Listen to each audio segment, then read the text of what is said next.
are they? Yes, Doctor. And the police are particularly anxious that the cause of death be determined at the earliest possible moment. It's a pity. She was a very beautiful woman. One hates to perform an autopsy on a beautiful woman. But you've no other choice, Doctor. Most unusual. There are no marks of violence on the body. What do they suspect? Poison? Have they any idea? My understanding is, Doctor, that the authorities are entirely at sea as to how she was killed. They know why, but, and they also have the fellow who killed her, but... Yes, that doesn't matter. That's none of our business. Our business is to find out what killed her. And yet, one often wonders, what could have caused the last thought that was cut off by death? If it was spoken now, what would it be? Yes, you're here. You found me at last. But you know what you killed me. I warn you. Don't come an upstairs. No, don't, please. Don't. No, I told you I didn't want the bandage. Why, Laura? Why are you so opposed to the bandage? Does it remind you of something, perhaps? What do you mean? Oh, nothing, Laura, nothing. Now, won't you lie down again and let me complete the examination? You're a sick girl, you know, in a highly nervous condition. I want to know what you meant by saying the bandage reminded me of something. If you don't know, how should I? You don't fool me for a minute, Doctor. I know how you feel about me. Do you, Laura? Then I wish you'd tell me, for I don't know. I don't know how I feel about you at all. You're clever, Doctor. But I'm wise to you and that fool of a son of yours. How long have you been married to Ward now? Too long. And why don't you give him his divorce? He's asked you often enough. I'll give him a divorce when I'm good and ready. I see. I'm not afraid of anything he can do, or you, or anyone else. What's that? Your heart's beating like a trip hammer. I must warn you that this high state of nervous tension... What's that noise?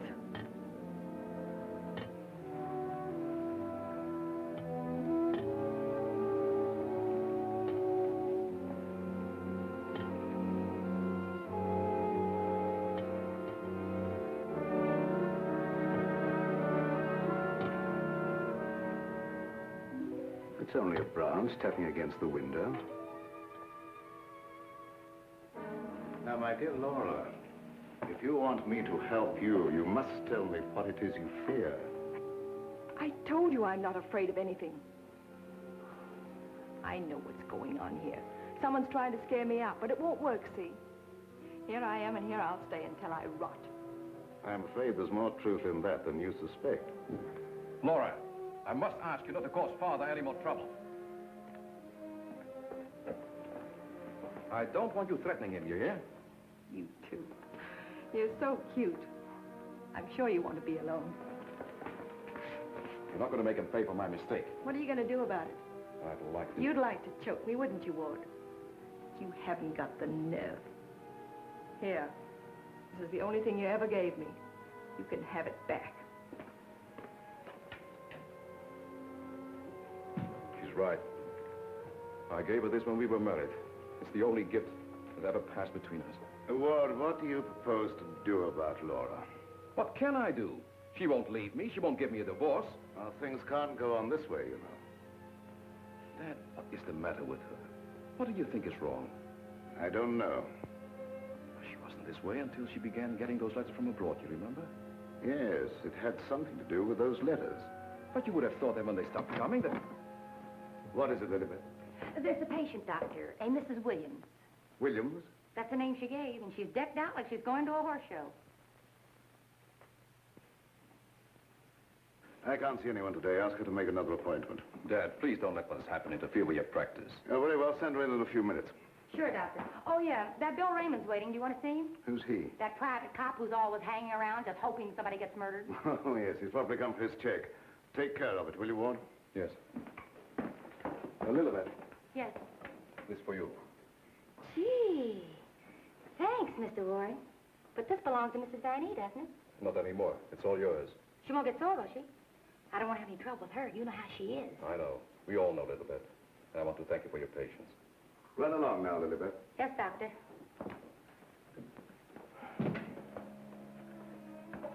You made a fatal mistake, my boy, in marrying Laura. Yes, I know. But you don't suppose I'm going to stand for it forever, do you? No, I don't. And I don't think it will be necessary. Do you have a plan? I think it'll be better if you leave everything to me. From the day a mysterious caller came to see Dr. Van E. Oh, yes, I remember now, Mrs. Williams. I spoke to you this morning on the telephone. I'm sorry, but I can't tell you any more now than I told you then. Oh, naturally, Doctor. I did not mean to imply that there were any abnormal goings-on here. I assure you that is not, Mrs. Williams, nor will there be. Nevertheless, Doctor, the way you were described to me and the way your place was described to me, I am certain that I am in the right place. May I ask from whom you obtained these descriptions? From a friend, Doctor. A mutual friend. Lilybeth, the woman I love. Can't we be friends? Stop tracking your big flat feet after me wherever I go. I've got things to do. Oh, gee, it's wonderful just to see you around, busying yourself, the little housewife. I never knew the cop who didn't love to stand around and watch other people work. Mrs. Williams, it's obvious from your conversation that you've come into possession of certain facts concerning my past. I know of only one person who could have given you that information, and it was my belief, yes, even my hope, that person was dead. But let me say that even if that person were alive, I should not submit to blackmail from you or from anyone else. You show great courage, Doctor, for one in your unusual position. There has been no question of blackmail. I came here seeking your cooperation, which you have refused to give. So, let us call the matter closed. Thank you. Au revoir, Doctor.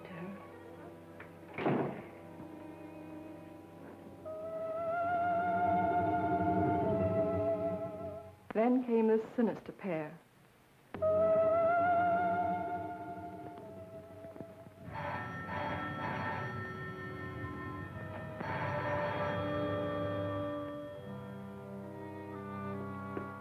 My little guardian of the doorbell.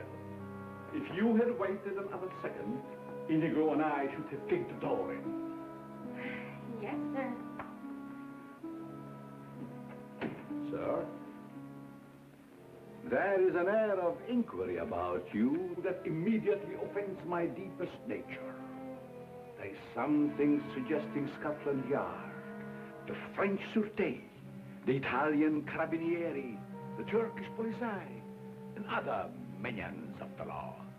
Short, sir, I think you're a cop. Yeah, how'd you know? I believe I'm in the home of Dr. Joseph Van E. Yes, sir. I mean, sirs. Oh, do not be polite to Inigo. He's only offended by it. Run along, Inigo. Make yourself at home. We got a nice tree in the yard, but it ain't got no coconuts.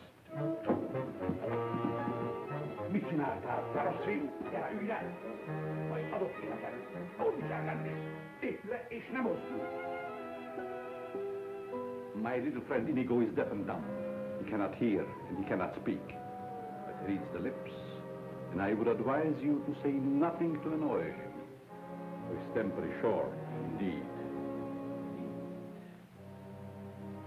This, I presume, is Dr. Van E's private office.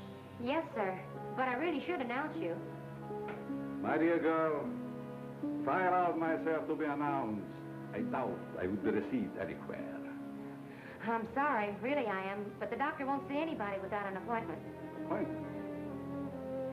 I have had an appointment with him these 20 years. He will see me. Doctor, someone's coming! My dear doctor, truthfully can it be said that your house is your castle, protected by your countless slaves? So it is you, Leonard.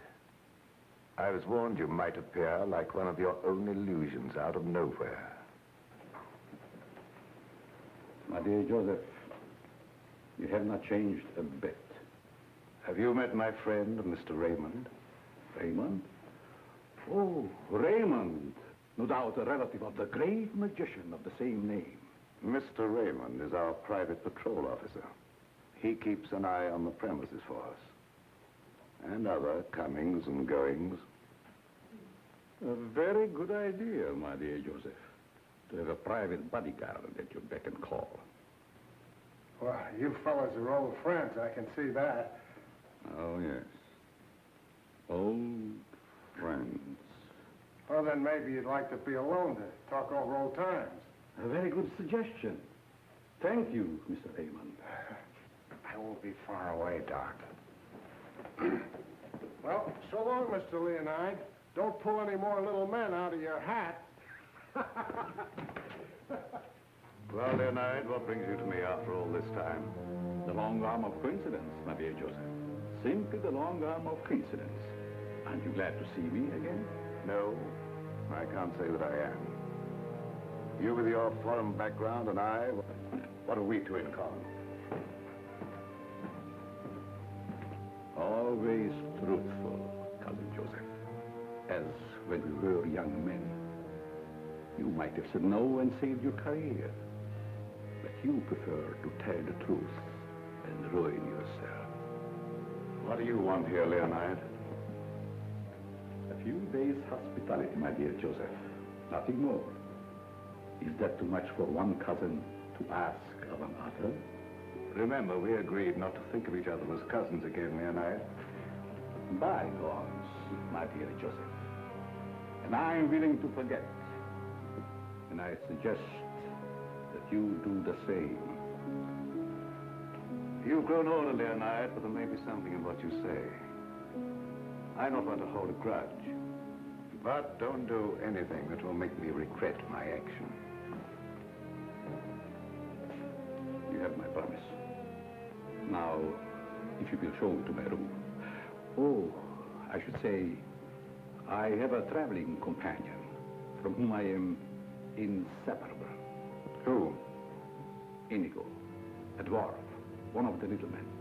He became very much attached to me when he lost his master. You do not object? What good would that do? How true. Very well. You may have the room next to my daughter-in-law. I know you like that. Oh, yes. The lady, who I am told has an utmost horror of having her eyes blindfolded. A phobia of most interesting origin, I dare say. Something to think about. That night, my husband questioned Leonard about my past.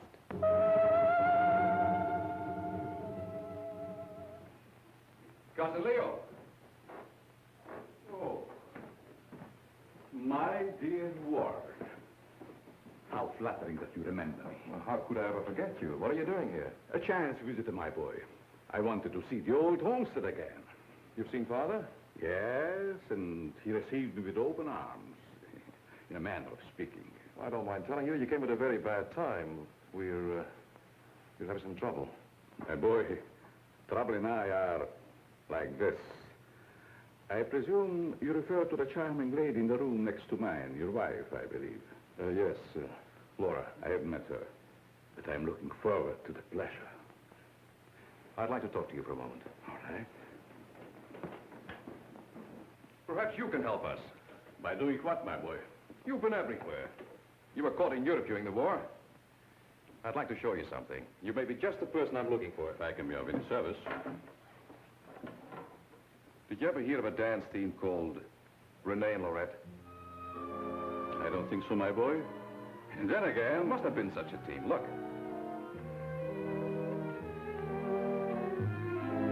Renee and Lorette. The dance of the green mask in the green room in Paris. The green room. Yes? Oh, the face of the man does seem slightly familiar. May I ask, where you got this photograph? The maid, Lilibet, found it in Laura's room and turned it over to me. Oh, then, my boy, I'm afraid I can't help you. I played the green room on several occasions, but never with these people. In fact, I don't seem to remember them at all. And I appeared in many clubs during the occupation. I'm sure the girl behind the green mask in this picture is Laura. How can you be sure? Who can ever be sure what's behind the mask? If the people in this photograph could suddenly come to life. I'd like to know who the man is. It can be anyone, my friend. Anyone. In this makeup, it might be even I. I wish you wouldn't joke about it. This is very serious. Of course. But let us say you found out who the man in the photograph is. What then? I have an idea that if the man in this picture were to show up, I'd find out I wasn't married to Laura at all. Think over what I've asked you. It'll be to your advantage. Certainly, my boy. I will give it every consideration. And perhaps something will occur. Who knows? Don't you want to leave the photograph with me for my further study? It might be the very incentive that my memory needs. No, thanks. I'll keep it. As you wish.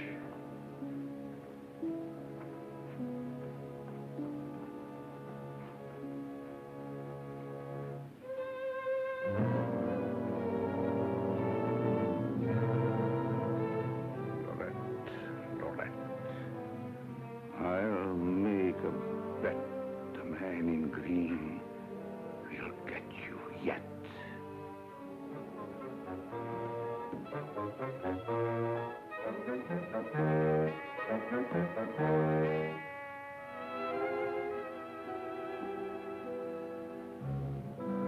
Here you go.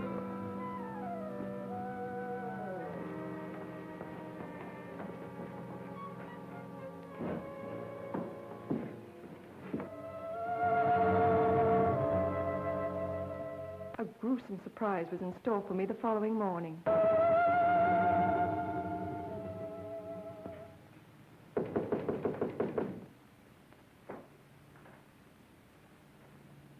Who is it? It's me, ma'am. What do you want? The afternoon mail. You wanted to know when it arrived. Was there anything for me? Yes, ma'am. Put it under the door. I can't. It's a package.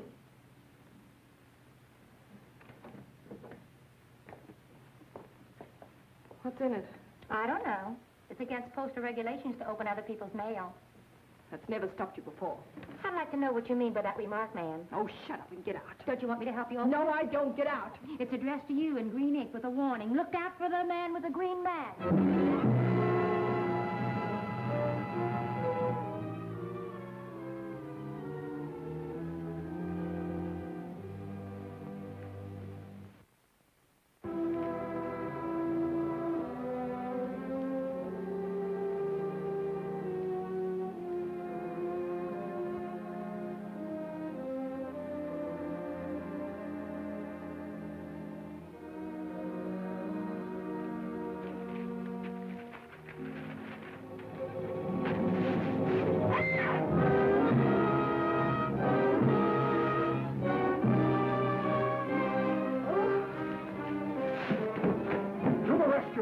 Who done it? Which way did he go? Get out. Get out. I just heard you yell. I was hoping it was a murder at least. Get out. I tell you, you have no business here. Well, but you don't understand. I'm supposed to be here. That's what I'm being paid for. Paid? Yeah. You see, I'm Bill Raymond, private cop in this neck of the woods. I was hoping we'd have a little murder or something happen around here so as I could solve it and get my old job back at Central Homicide. Nothing personal, of course. Who told you to say these things to me? Well, nobody. Nobody said nothing to me. I was just waiting around outside to see Dr. Van Nee, and I heard you yell. So you're a friend of that crazy doctor and his son. Crazy? I wouldn't exactly say that, ma'am. The doc's a pretty good egg. You wouldn't want anyone to say you was crazy, even if you... You can go back and tell him I'm not afraid of being murdered by you or them or anyone else. No, I don't guess you are, ma'am. Still and all, if you was to get murdered and I was to find out who done it, it'd be kind of a break for me. That don't be kosher. I wouldn't say that to you, lady, even if I knew what it meant. Now will you get out? All right. I can take a hint. Nice little bedroom companion you've got there. Get out. I'll go, but don't think I'll come running next time you yell. I'll know it's a fake.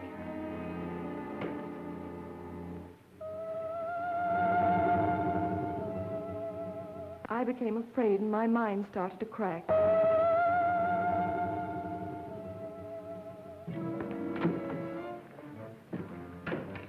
Lilybeth, my melancholy baby, where are you? Where'd you get that box? I don't know what you're talking about. You lying little snoop going through my things. What'd you do with the picture? Where is it? I didn't see it. That's the last time you put your hands on me. I'll give you one more chance, and then I told you I don't know where the picture is, and I don't know what you're talking about. It's been you all the time going through my things, opening my mail, rapping on my door at night. Now you're blaming me. I've never touched anything of yours. You've got my robe on now. Where'd you get that? I was just trying it on. Mr. Ward gave it to me. He said you didn't want it anymore. I'll tell you when there's something I don't want. Oh, shut up. It's only a dummy. A dummy? Where'd you get that thing? I suppose you're going to tell me you don't know anything about that either. Oh, I bet it was in the box. In the box I brought up for you, that's what. There were no stamps on it. How did it get in the mail? I don't know. The doorbell rang, and I thought it was the mailman. I opened the door, and it was sitting there on the stoop. You're lying. No, I'm not. I don't mind telling a lie now and then, but I'm not lying now, honest. You're trying to scare me out. I'm not leaving. No, but I am. You come here. You and Mr. Ward are pretty thick, aren't you? Thick? Yes, thick like your head. He's fallen in love with someone else. Who is she? I don't know. It's not me. I know it isn't you. I know all the signs. He's fallen in love with some simple-faced man. There's always a way to get even with them. I've got to find that picture. Otherwise, they won't know what he looks like. I've got to send it to the police. He won't dare touch me. Who do you mean, the man in the picture? Have you seen him? Maybe I have, and maybe I haven't. Maybe I saw him go behind the thicket, or through the wall, or under the house. He's here in the house? Yes. I let him in.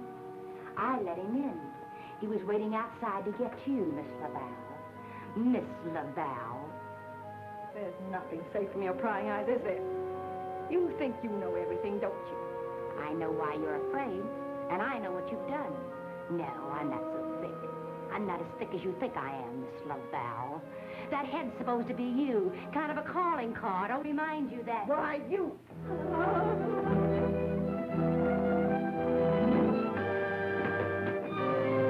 Excuse me, lady.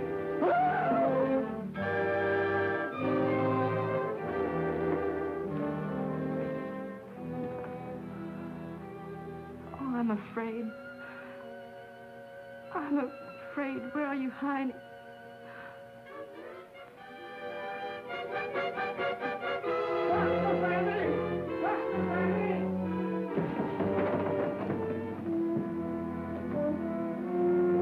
Dr. Fanny! Dr. Fanny! Doc! Fun is fun. But after all, there ain't nothing in my contract that says I gotta... Well, now I ask, is that anything to be playing football with? Where did you get that, Raymond? Miss Fanny chucked it at me like I was a pass receiver for a football team. And I'm all out of practice. Let me see it. This comes from a group of anatomical specimens that was locked in a room in the cellar. How did you happen to get it? That's what I'm trying to tell you. There I was, outside her door, strictly minding my own business, understand? Listening at the keyhole. I don't think that belongs to the realm of your duties, Raymond. But, Doc, there were screams inside. You gotta admit it's within the longitude of my profession to make with an investigatory reaction thereto. What am I saying? I don't understand how his head got from its locked room in the cellar. Well, the way I heard it, it was sent to Mrs. Van A. That was rather a gruesome practical joke. Why, your anatomical locker hasn't been opened for ages. I think you once told me you'd lost the only key to it. I know. There is no key to my knowledge. Why, that thing didn't walk out of the room by itself. Hardly. Doc, I'm worried. What about, Raymond? Well, now, take this head business. The whole thing don't seem hardly serious to me. I think that if it's all the same to you, I better be checking along to other duties. You're not afraid, are you, Raymond? Who, me? Scared? It's just that I don't think that there's going to be any murder here done after all. That's too bad. Well, it's not your fault, I guess. It's just not my lucky day, that's all. Thank you, Lilibet. Oh, Miss Lilibet, have you a little more coffee in the kitchen? What happened to the 3 gallons I already gave you today? Lilibet, what you need is a good, strong, steady man. Who is always hanging around, tracking up my floors and things. What's that on your shoe? Looks like cobwebs from out of the cellar. What were you doing in the basement? It could have been the attic. Bill Raymond, you're holding out on me.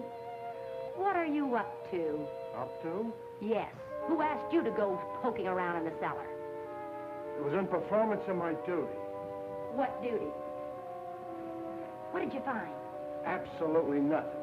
That's what makes me so disgusted. Too bad about you.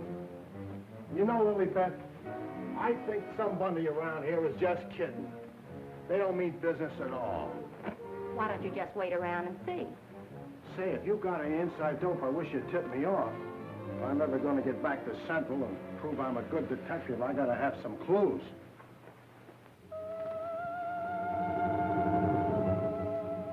Yes, I was scared. Scared of my life.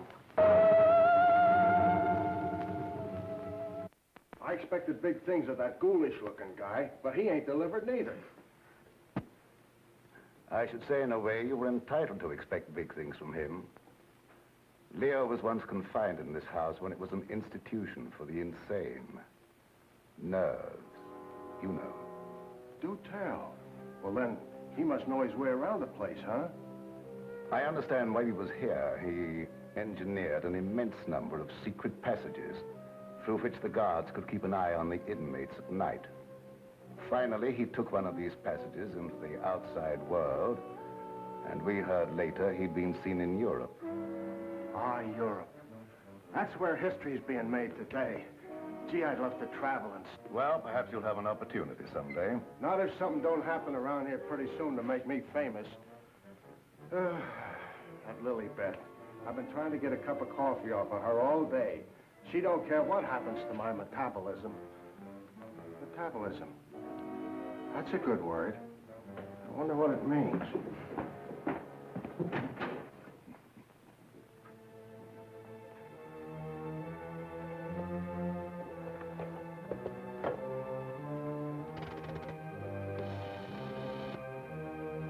Operator, I want the police right away.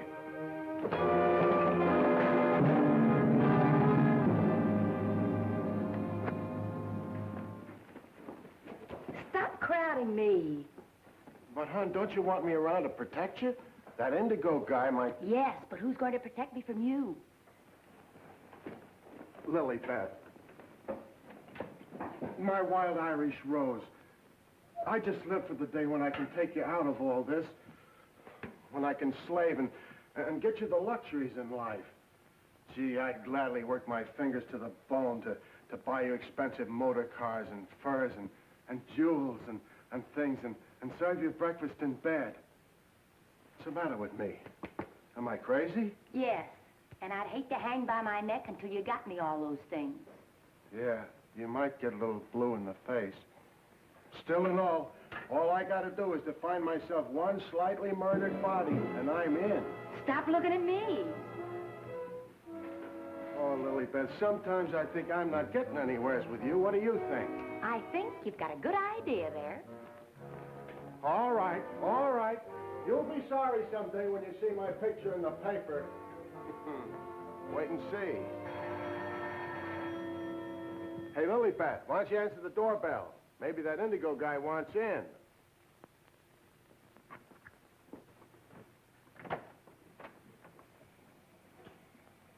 The doctor ain't home. You'll have to call some other time. Don't be silly. Don't say I didn't tell you. Close the door on your way out. Hey, wait a minute. Well, if it isn't Bull Raymond. Shh, Terry. You trying to ruin me? Ruin him. Come here, Bull. Meet Miss Cornell. How do you do, I'm sure. Likewise. How do you happen to be out with him? Cute, darling, don't you think? Flat at both ends, head and feet. You've heard me speak of him. Bull Raymond. Bill Raymond, if you please. Mr. Terry Lee, you so-called reporter. How do you happen to be out with a dish like this? Jane Cornell. Good for dull days in a man's life. Mr. Raymond. Oh, yeah, I remember. Terry told me about the time you shot up the dressmaker's dummy. Huh? Yeah, he said you closed in on what you thought was a murderer, but it turned out to be the dressmaker's dummy, and you shot it full of holes while the real murderer got away. My pal. So this is where you've been hiding after they kicked you out for that fiasco, huh? Bill, I mean? What are you doing here? Can't a man rehabilitate himself in peace? Here I come, looking for an honest crime around here so I can solve it and get myself back to Central. And you come along and... Where's the body, Bill? There ain't no body. That's the trouble. No, let's keep it friendly. Friendly? What do you mean? Let's have it. Who killed who and why? Are you kidding? Did somebody get knocked off around here? Look, I don't like to be kidded either. Where is it hidden, Sherlock? Oh, Terry, you've been on the police beat so long that... Now, listen, Bill, you know me well enough to know I wouldn't come out here just for the ride. Not when I could be, It just so happens there was a call to the police. Came from out here. And I happened to be there when it came through. Miss Cornell happens to be the operator. So she tipped me off. Told me the line had gone dead. So I smelled the story, and here I am for an exclusive. You see what I mean? What's in that? Well, that's the doctor's consulting room, but there ain't nobody in there. I've been standing here for quite a spell. Open it up. Let's take a look. That's funny. The lights in here ain't almost never out. In you go. Never do that. I could get killed that way. Is that bad? Oh, so nothing's happened around here, huh? It's busted.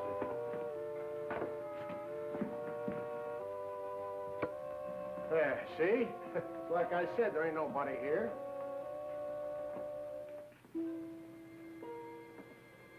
Hey, cut it out, will you? You're making me dizzy. Well, sure, somebody stumbled over it and pulled it out of the wall. Could happen anywhere.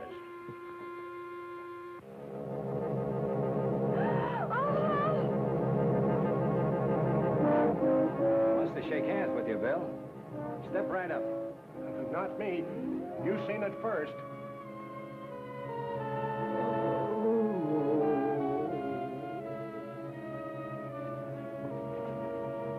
Doc!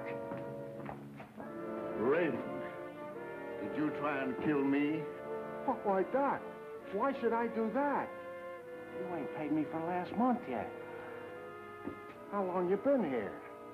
Now, let me see. I was going to make a telephone call when... Somebody conked you, huh, Doctor? Then rip the telephone wire out? Yes, I imagine that is about what happened. Who are these people? Well, they're all right, Doc. This is Terry Lee and Miss Cornell from the Times. We don't want any reporters here. Nothing's happened. Look, Doctor, nobody ever wants reporters, but then something happens, and there they are. But nothing has happened. I fell and hurt my head. Oh, I see. Then you got up again, put yourself on the table, and got all nice and pretty in that shroud there. You won't get any story here. And now, if you'll excuse me, I have some work to do. Doctor, do you mind if we stick around for a while, seeing that nothing's happened? Well, why not? Very well, you may stay for a while, but I warn you, if you make yourselves objectionable in any way, I'll have Raymond throw you out. Well, come on. You heard what the doctor said. He's busy. Get out of the office.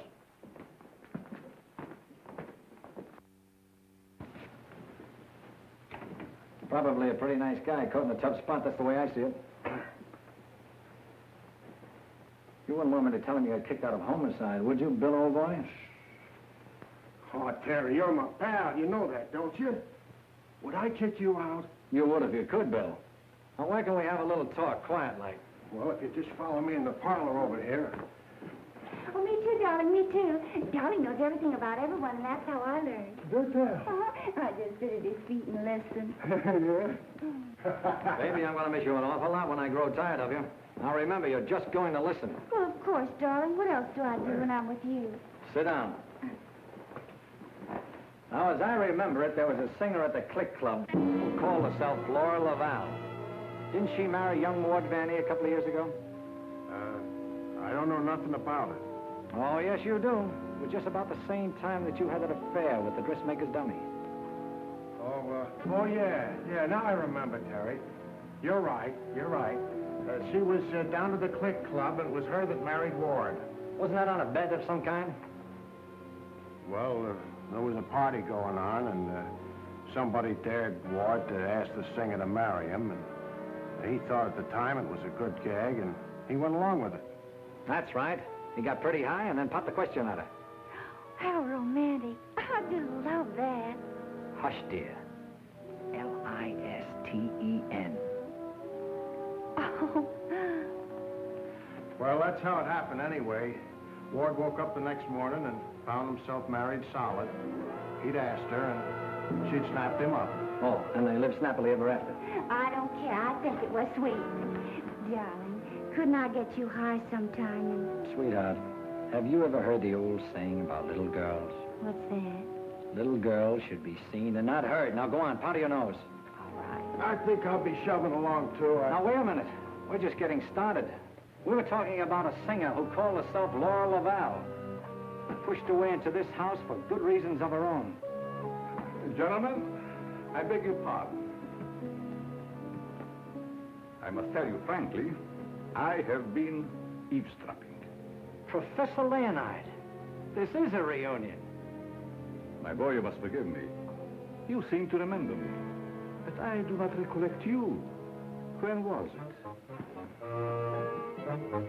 What was it? Oh, Professor, it was a long time ago, and I was a kid up in the balcony in Albany. Yes? When you brought down the house with great feats of legerdemain. Oh. You remember, Professor? That was the night that the box office receipts disappeared, just like magic. Part of the act, my boy. Just a part of the act. It's a pleasure to meet one of my youthful admirers. Terry Lee of the Central City Times. Oh, the press? Well, it's nice to have known you. Wait a minute, Professor. What's your hurry? Are you afraid I might bring up the subject of those certain unfortunate recent connections of yours? Shut in the dark, my boy, I'm sure. And I will ignore it. Of course.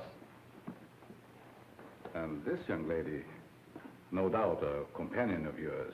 Jane Cornell, my fiancée. Delighted.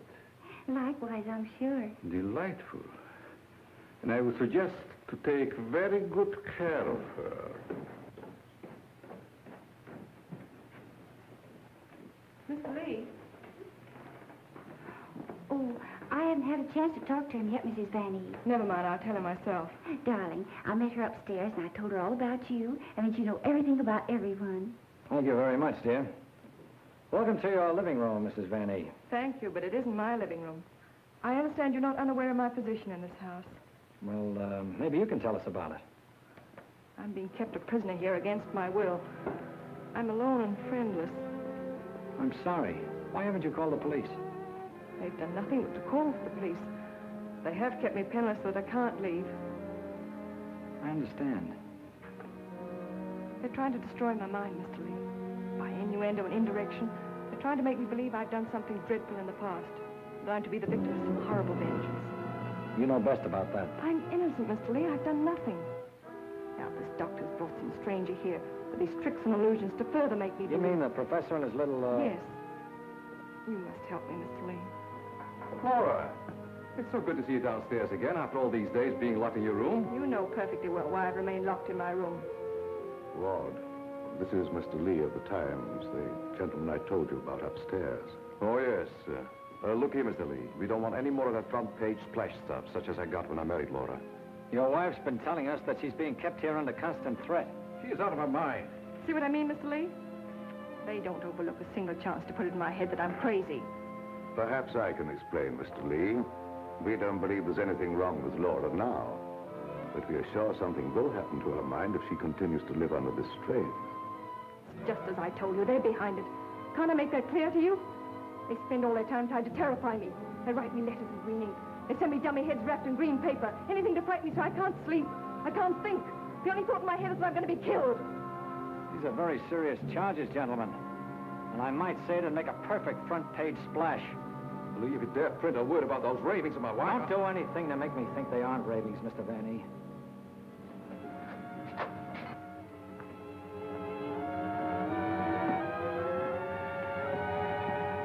He said to put the blindfold on, and you will know the truth. No!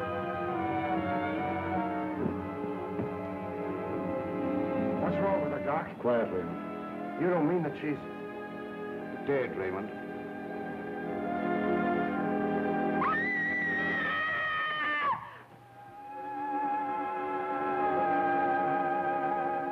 Then I knew that he was here.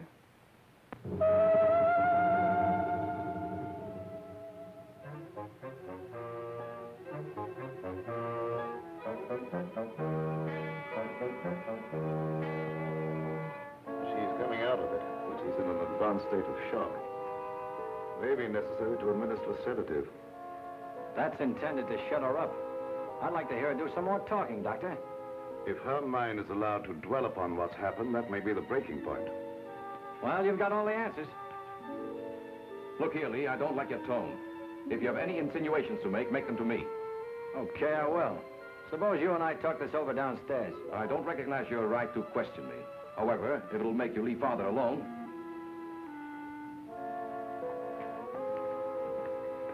Bill, fix yourself a chair right outside the door and don't leave until I get back. Sure, sure. But what about Lily Pad? Don't she write nothing around here? Now, Lee, first I'd like to see your credentials. You bust in here saying you're a reporter.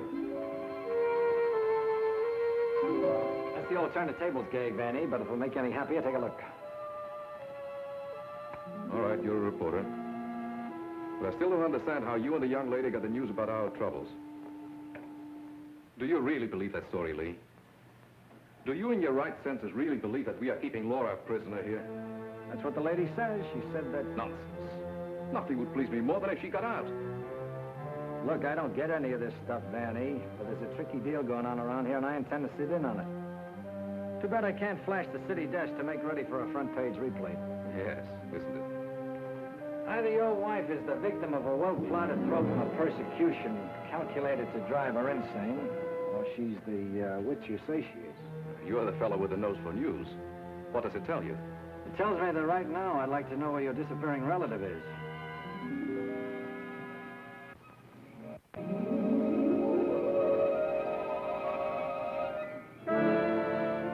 Get back, you fool. What's out there? I have a right to know.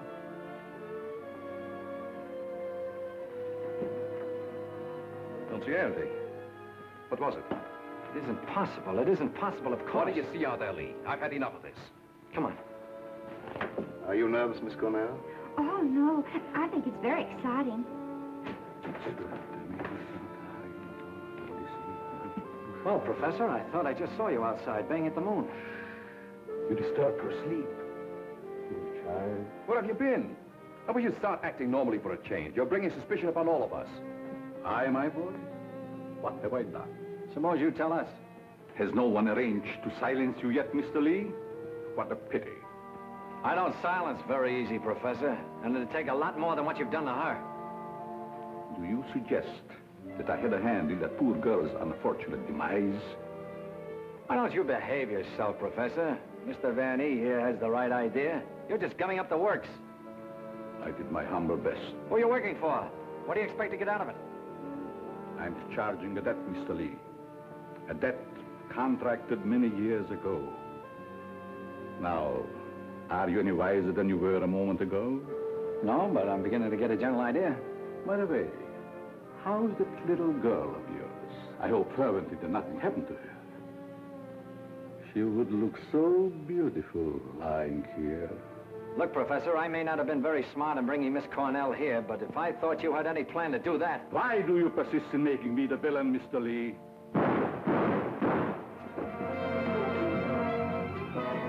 Now we will let you be the witness, Mr. Lee. I am here. The sounds came from upstairs, right? Always reliable.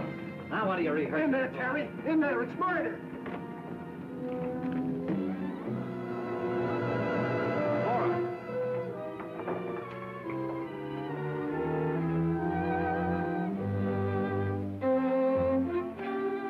Jenny, wake up. Wake up. Oh, Terry. Tell me, what happened? Oh, Terry, darling. Let me think. Everything went black and... Yes? Then it started to talk. What started to talk? I don't know. That thing. Now, look, let's get back to the beginning. I left you here with Dr. Van E. Yeah, and then he gave Mrs. Vanny a shot with a long needle. Never mind that. All right. Then he said, would I sit with Mrs. Vanny? Okay, okay. Where is she now? Who? Mrs. Van E. Where did she go? That's just what I asked you, Janie. Well, she was right here. Then Dr. Vanny went out. Then what happened? Well, oh, then Bill Raymond came in. Oh, that's great. The two of you in the same room at the same time. How did you communicate with each other? Sign language? Oh, I don't care. All you do is make fun of me. I didn't ask to come to this, whatever it is. Oh, yes, you did, dear. Don't you remember? You said you wanted to see what the life of a reporter was like.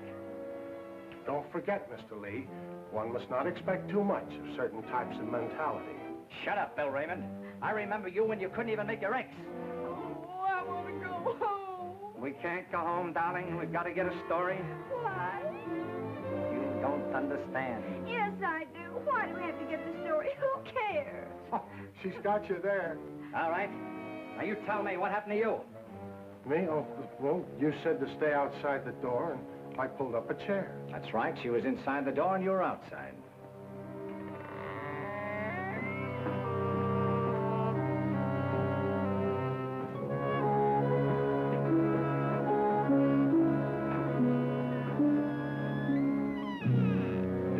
Then come that odor of heavenly perfume. That was an lily pad.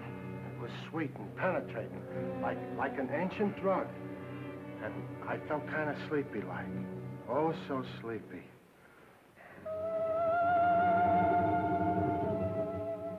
At last, he had me under his power.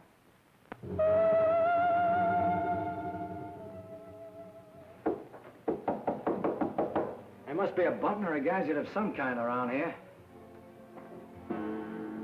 2 o'clock, almost deadline for the 9 o'clock final. Oh, Terry, what makes you think there's anything behind them walls? I've got a sneaking suspicion that the professor uses them for a disappearing act. I wish Lilybeth was here to make me a cup of coffee. Well, she's right over in the doctor's office. Why don't you ask her? Poor Lilybeth. I kind of hinted that all I needed was a murdered body, but I didn't think she'd take it personal. Will you stay with those walls? I've been around them 3 times, Terry. The thing I can't understand, if the professor was down here when the trouble was going on upstairs, he just had to be 2 different guys in order to have a hand in it. Oh, Terry, let's figure it out in the morning, huh? What's that?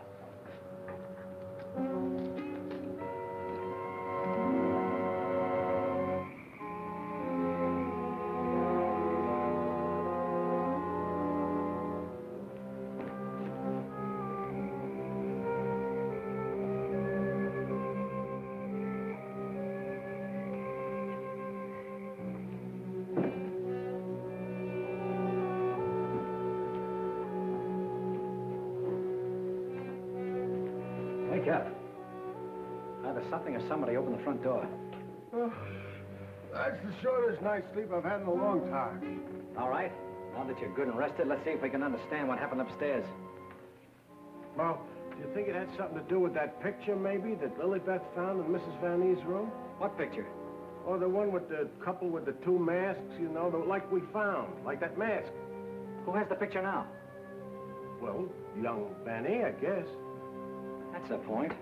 Where has Mr. Van E been since his wife's disappearance? Well, him and his old man are sleeping. I guess they got some sense. Oh, no. I've already checked that, and they haven't slept in their beds tonight. Wake up! I refuse to answer on the grounds that my tend to incriminate or degrade me. My unconscious mind. Now, look, Bill, please stay awake for a while. Now, look, tell me, what happened when you smelled that sweet odor in the hall upstairs? No, it smelled lovely. Lovely, that's all I can remember. And Dr. Van E had already left Laura's room, is that right? Yeah, he'd gone out, and he said goodnight, and he had given her some sedative or something that he said would take care of her till morning, and then he went down the hall to his own room. And then you fell asleep? Yeah, no, I just kind of dozed off a little. Like this. Here's your coffee, sir. Terry, that's a dirty trick. Stay on the other side of that window. What for? Take a look. I'm looking. What do you see? Lily Beth! Gee, this ain't natural. Who are you talking to? The woman I love. Poor little angel. Try and speak to me. She can't hear you.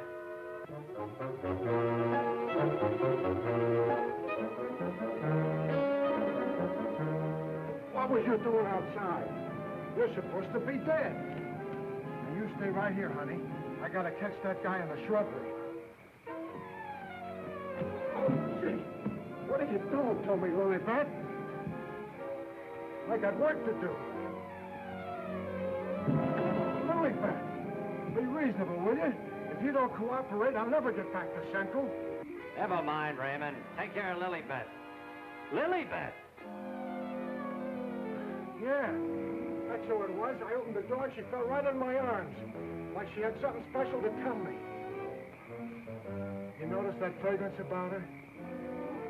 And to think this wilted flower was once even as you and I. Take her back into Dr. Van E's office. What's she doing wandering around? She's supposed to be a corpse. What happened to that guy outside? Never mind. You found her. I never knew she was lost. I missed her. I missed her from my office. Will you please take her back? What are you going to do? Yes, Doctor, and what have you been doing? We've turned this house upside down trying to find you. Hardly that, young man. If you'd done that, you would have found me. Now, Raymond, we can't allow this girl to remain in this condition any longer. But what can you do? She looks like a perfect stiff to me. Bring him into my office. Oh, Doctor, this may not be any news to you, but your daughter-in-law has disappeared. Oh, how dreadful. But let us say somewhat overdue, eh, Mr. Lee? You don't seem very surprised to hear about it. Young man, when you've been devoutly praying for something to happen, you accept your good fortune without question.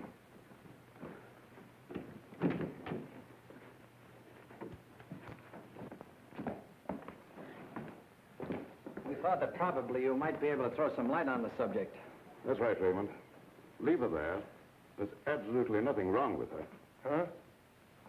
And you mean I've been pining away for nothing? She was put in a deep hypnotic sleep, that's all. But why? Why, Doc? Who done it? It was done so that she would obey certain orders that were transmitted to her. If that's true, then why did you declare her dead? I had my own good reasons. Would you give me one reason why you like to go around getting hit on the head? That must become a little monotonous. Mr. Lee, are you sure that you saw what you thought you saw? Well, I'm not blind. I might be getting a little dizzy in this madhouse.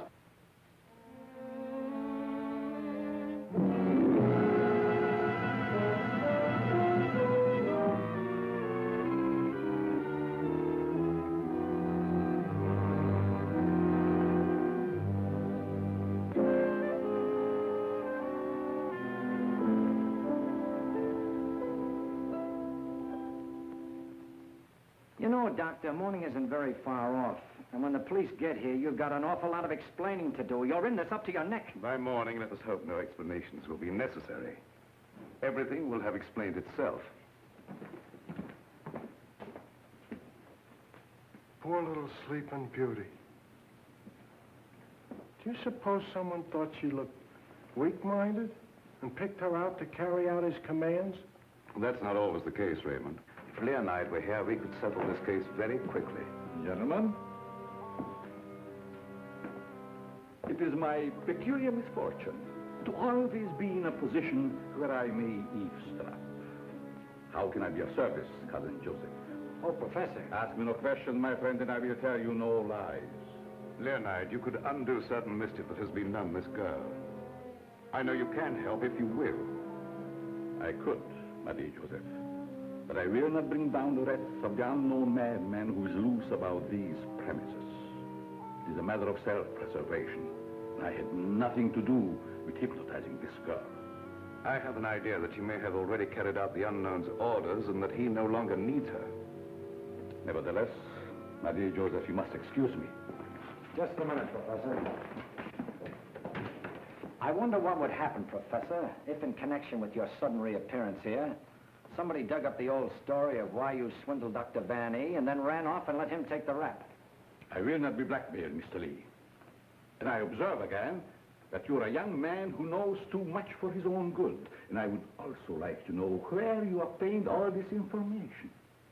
You're extremely young to have your fingertips on events of 20 years ago. I have a memory like an elephant. I never forget something once I hear it. I'm a sharpie, Professor. As every one of you will admit before morning. Now, Doctor, I'd like to bore you with a few questions. I wouldn't mind, young man, if you had the slightest idea of what you were looking for. Maybe if we start back to the time around midnight, when you administered what you call a sedative to your daughter-in-law. Are you inferring that I had anything to do with Laura's disappearance?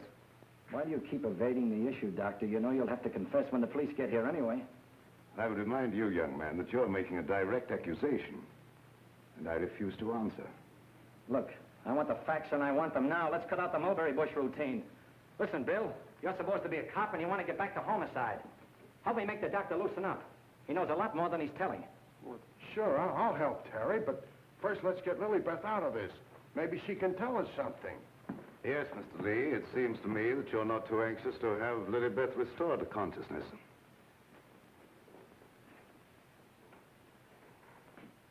What do you hear, Doc? Her heart's in a very depressed condition. Someone's been giving her orders by mental telepathy. Hey, could I learn to do that? Supposing Lilybeth was in the kitchen, could I telegraph her a wish for a cup of coffee, huh? Perhaps, Raymond, someday when we have a little time, I'll indicate the principles of hypnosis to her. Thanks. Dear Joseph, the principle of hypnosis isn't as simple as you would make them believe. It requires a long and patient study. But I will risk the rest of the unknown. For I see you truly love this child. And for your sake, I shall use my knowledge. Oh, gee, thanks, Professor. You're solid.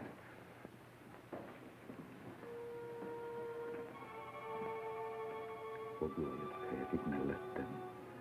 Och flächen var fyrflätten. Larm och södertimar. Wake up. Wake up. Lilybeth, darling. Keep your big hands to yourself. What are you slapping me for? Professor, put her back to sleep. It's better that way. What have you been doing to me? Me? What have I been doing? Yes, what have you been doing? You gotta learn me that hypnotism trick. It's my only chance. Tell me, Lilybeth, what happened? Well, I can't seem to remember it.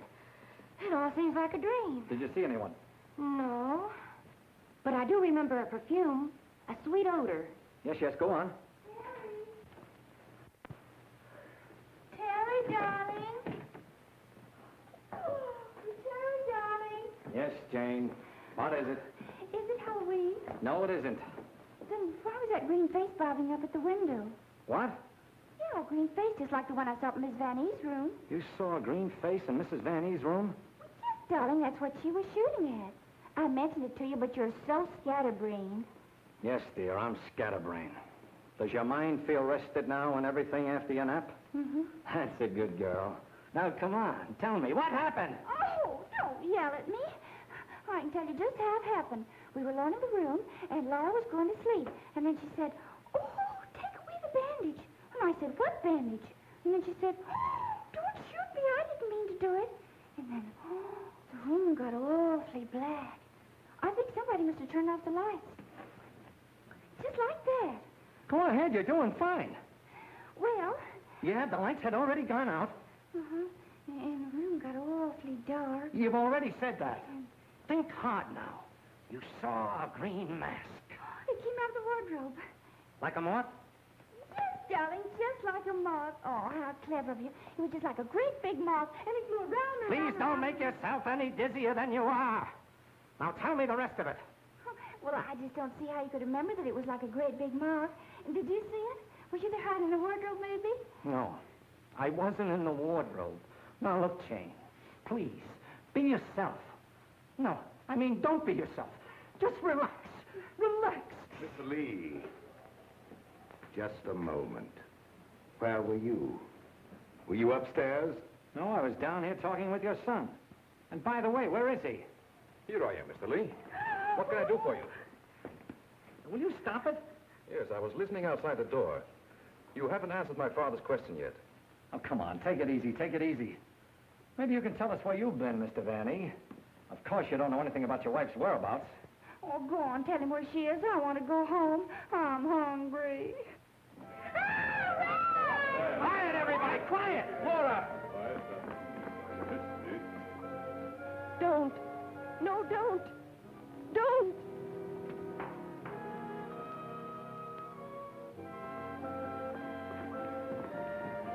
Laura! She's under a hypnotic spell. Ladies and gentlemen, it has been an exciting night, and you all are deserving of some explanation and relaxation for the strange goings-on. The guy who's doing the talking is behind the wall somewheres. Now you're getting smart, Sherlock. We introduce at this time the team of Lorette and Renee as they appeared at the height of their success in the green room of the Paris Crillon. Sure, the mask, the picture. Mademoiselle Lorette. Now I know who he is. Mademoiselle Lorette will now put a bandage over her eyes, the better to see the inner truth. Very good, Renee. Very good. Just like the old time. Would any member of the audience like to ask Mademoiselle a question? Come, Mr. Lee. You have been so full of questions up to now. I'm thinking, brother. We cannot keep Mademoiselle too long in this delicate mental balance. She has been under a great strain lately. Then I will ask the questions myself. Yes, Renee, I'm at your command. Are you afraid now? No, I'm quite safe. Will you tell the truth? Yes. They came to me and said your partner, he of the magic feats and rare impersonations, is a spy. But we can't prove it. We will give you 1,000,000 francs if you, Lorette, bring us that proof. Now we shall know. You gave them the proof they wanted? Yes. They took him away to be killed. Yes. What was he to you, this man you betrayed? This man you sold to the enemy for money? He was my husband. When they told you he was to be executed, you sent this man a gift for his last moment before the firing squad. What was it? It was a green scarf for his eyes. Like the one you're wearing now? Yes. Why did you send it? It was my scarf. I wanted him to know I had betrayed him because I hated him. He was good and kind, but I hated him for the power he had over me. I see. That is your only defense. You hated. You thought they shot him. You escaped to America. You thought you were safe. Then you found out he was alive and wanted revenge. Thank you, Mademoiselle Lorette. You may remove the bandage now. What do you see on the cloth, Mademoiselle? There's a hole in it. Yes. What else, Lorette? What else? There's blood on it. There's blood. I have come back. I am here. And I will have my revenge. No! No, don't touch me! Outside, under the window, you know where.